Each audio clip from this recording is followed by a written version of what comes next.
That was Tel Aviv barely 2 weeks ago. For 12 days, Israel and Iran, then America, plunged the region into a firestorm. Cities trembled, skies burned, and bodies piled up. Hundreds died, thousands were wounded, and all of it unfolded in a Middle East already scarred by years of bloodshed from Gaza to Damascus. But why? Well, to answer that question, we need to travel back in time a little bit. Things weren't always like this. Back in the mid-1900s, when Israel had only just become an independent state, Iran was actually a very good friend. After Israel was established in 1948, they found an unexpected ally in Iran. Mohammad Reza Pahlavi, the Shah at the time, actually saw Israel as a conduit to the West, and was one of the first Muslim leaders to recognise Israel. He'd only been returned to power by a coup which the US and the UK had instigated, so in many ways, he must have felt as though he owed them. Also, he was a very forward-thinking man. And as soon as he got into power, he rapidly began trying to westernise Iran and even wanted it to become more developed than France. Of course, not everyone agreed with him, but the voices of dissenters were kept to a distant whisper, as the Shah was known to rule with an iron fist. And so, both countries became unexpected allies. Israel would train agriculture experts and even helped build their armed forces. In return, Iran provided Israel with oil, a crucial need for such a growing economy as Israel's. Although the parties were of starkly different backgrounds, Israel's population being Jews and Iran's being Muslims, the two countries' relationship was an alliance of convenience, and so it went on. Until it didn't. As mentioned earlier, not everyone was on board with the Shah's moves, and for a while, Ayatollah Khomeini, a religious cleric, had been leading a muted opposition. His sensationalist speeches excited the people. According to him, the Islamic world no longer needed rulers governed by religious sages. The religious sages could themselves be the rulers. He made the people see death as no longer a dreaded punishment, but a desired reward. Any families that lost their sons in Iran's holy war should celebrate them as martyrs. As Khomeini's influence grew, so did the Shah's worries about him, but killing him was out of the question. Instead, he decided to exile Khomeini, but even from Paris, Khomeini was still pulling strings. When the Shah fell ill with cancer in 1978, Khomeini pushed the people to oust him from power, and soon the Shah was exiled, leaving Shapur Bakhtiar to act as Prime Minister. At the time, Iran had the largest Jewish population of any Muslim country, about 150,000. Now, their lives were being thrown into uncertainty. But Khomeini was still not convinced, and so on February 11th, 1979, he struck again, dissolving Bakhtiar's non-Islamist government and taking power for himself. From then on, Iran became a theocracy, a sworn enemy of Israel. All diplomatic ties with Israel were severed, and the Israeli embassy in Tehran, Iran's capital city, was closed. The Iranians were not on Israel's side any longer, but rather viewed them as an illegitimate state. Khomeini even went as far as calling them Little Satan, puppets of America, whom he called Great Satan. Their alliance of convenience was now thoroughly severed, against the Western world. But Khomeini wasn't even nearly done. On November 10th, 1979, Iranian students, egged on by his teachings and incensed by what they viewed as American neo-colonialism, scaled the walls of the American embassy in Tehran. 66 people were taken hostage and were kept like that for 444 days. The hostages were released in batches, but by the time they'd freed all of them, Iran had made their stand clear to the rest of the world. They didn't want any foreign help, and they would hurt anyone who tried to force it. The sneak attacked. America might have been too far from Iran to attack directly, but Israel would always be close enough for them to sneak up on. Suddenly, Iran began to support terrorist organisations with agendas against Israel. In the 80s, they helped create Hezbollah in Lebanon, and have continued supporting them with funding, rockets and weapons. Their officials openly applauded Hamas when they launched an assault of 4,000 rockets on Israel in 2021. It didn't matter that the Hamas were Sunni Muslims and Iranians are Shia Muslims. Israel was their common enemy, and for that moment, their religious differences didn't matter anymore. And even further back, in 2020, Iranian hackers attempted to poison Israeli water systems. The next year, they successfully hacked Israeli banks, and by 2022, Iran grew brazen, launching suicide drones at Israeli-owned ships in the Red Sea. Israel hasn't sat idle either. Their intelligence agency, the Israeli Mossad, has been systematically assassinating Iranian nuclear scientists in effort to slow down Iran's nuclear program. Between 2007 to 2012, at least 5 Iranian nuclear scientists have lost their lives to what looked like carefully planned accidents. Of course, Israel never claimed responsibility, but they didn't deny the attacks either. Then, in 2010, they struck again.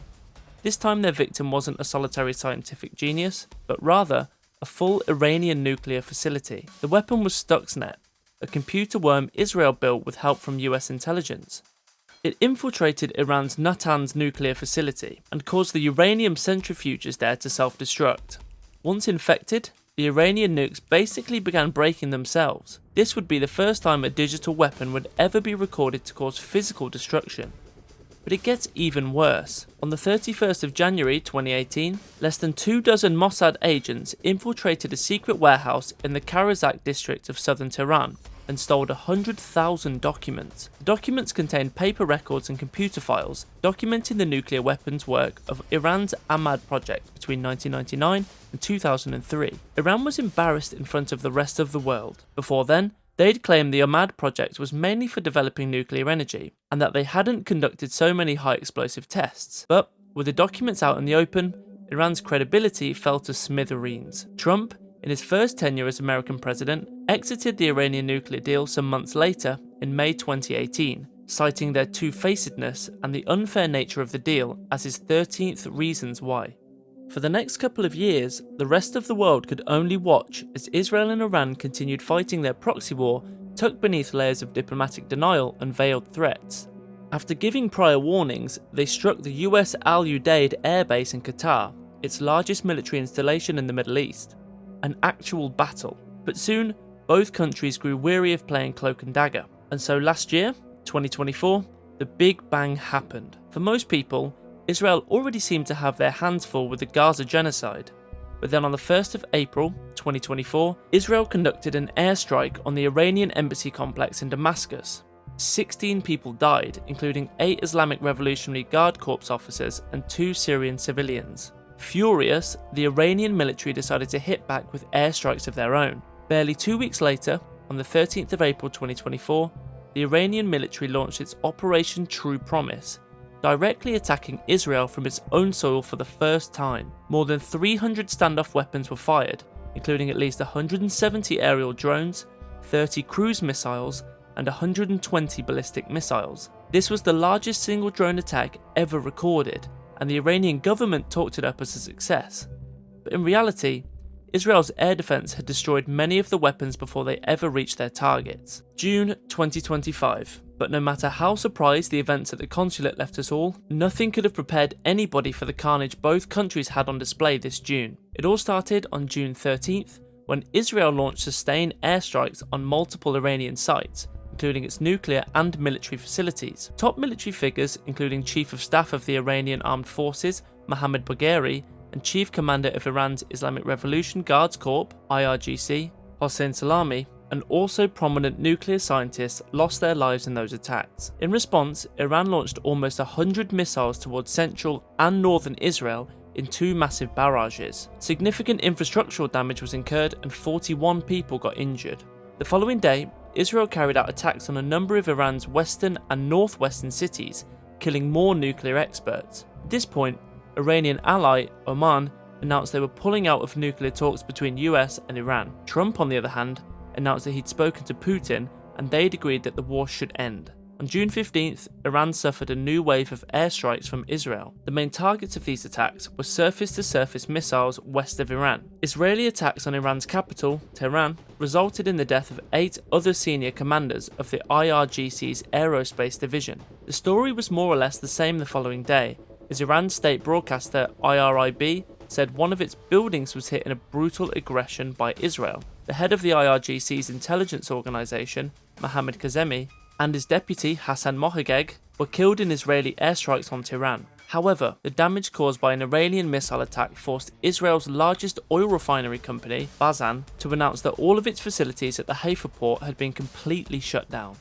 On June 17th, tensions began intensifying as the IRGC carried out strikes on key Israeli intelligence sites in Tel Aviv, including military intelligence and Mossad facilities. Trump now called for Iran's unconditional surrender on his Truth Social account, but Iran wasn't having it. The following day, their supreme leader, Ali Khomeini, warned that any American military intervention would cause irreparable damage. The following day, Iranian state television said Iran's Arak heavy water facility had been attacked by Israel, while Iran's strike on southern Israel targeted military intelligence facilities.